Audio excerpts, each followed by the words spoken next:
And then we have super cookies, and super cookies are really a general term for methods designed to permanently track a user by placing within the browser something.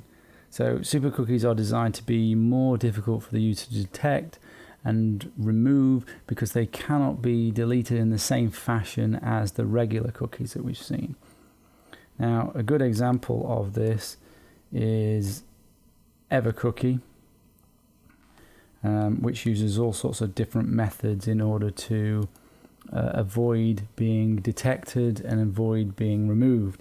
Now, there's a whole host of these methods, but essentially they're all ways of putting something within your browser.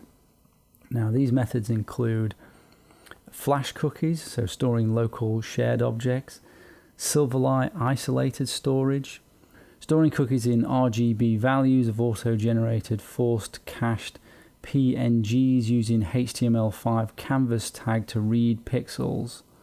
So that's a particularly clever method of assigning unique color values to a few pixels every time a new user visits a website. The different colors are stored in each user's browser cache and can be loaded back. The color value of the pixels is a unique identifier that identifies a user, and clearing your cookies isn't a solution. They can store cookies in your web history, in HTTP e-tags, in web cache, in window.name caching, Internet Explorer user data storage, and then there's a whole bunch of ways of doing it with HTML5, session storage, local storage, global storage, database storage via SQL, IndexedDB, and you can even use exploits to try to store information. So there's an Apple Sandbox escaping vulnerability that the Evernote cookie uses. When a website notices that you've deleted part of the super cookie, the information is repopulated from the other location. For example, you might clear your browser cookies and not your flash cookies. So the website will copy the value of the flash cookie to your browser cookie. Super cookies are very resilient. Cookies that are recreated after deleting from backup stored outside the browser's dedicated cookie store are generally referred to as zombie cookies. Seen in the telco world are a type of super cookie that is an injected cookie. So every time you do a HTTP request made through a telco or even an ISP that chooses to do it, anybody that's sat in the middle between you and what you're connecting to, they can insert cookies into your requests and into your responses. And they can't be stripped out by the user, because every time a subscriber visits a website by his or her smartphone, the telco system places that super cookie in the HTTP headers so that the site servers can identify the visitor.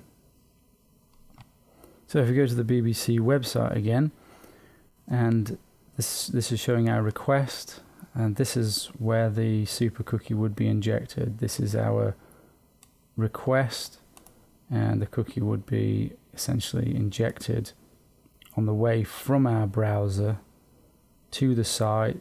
This would be placed in, we wouldn't know necessarily about it, then the site would receive it, knowing who you are and where you have come from.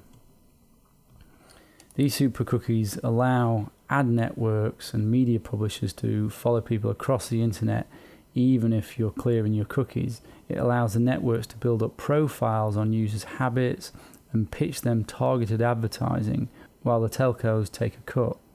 If you want to know more on this, then reading The Rise of Mobile Tracking Headers, How Telcos Around the World Are Threatening Your Privacy is a good read. The only way to stop the header from reporting back is to limit your web browser to HTTPS sites only. But that's going to prove rather limiting if you want to go to sites that aren't HTTPS. Alternatively, you can switch your telco or ISP to one that doesn't use this technology, although that may be harder over time. If you're sending over HTTPS, from your end to their end, known as end-to-end encryption, is completely garbled to the ISP or the telco, so it's impossible for them to inject anything into it without breaking the crypto, which would probably be a step too far for a telco. But if it's over regular HTTP, they can see the traffic as it's text. how we saw in the BERT proxy, so they can just easily insert things into your traffic. So HTTPS is the solution, but it is rather limiting. Or abandon that telco or ISP and go with one that doesn't actually do this.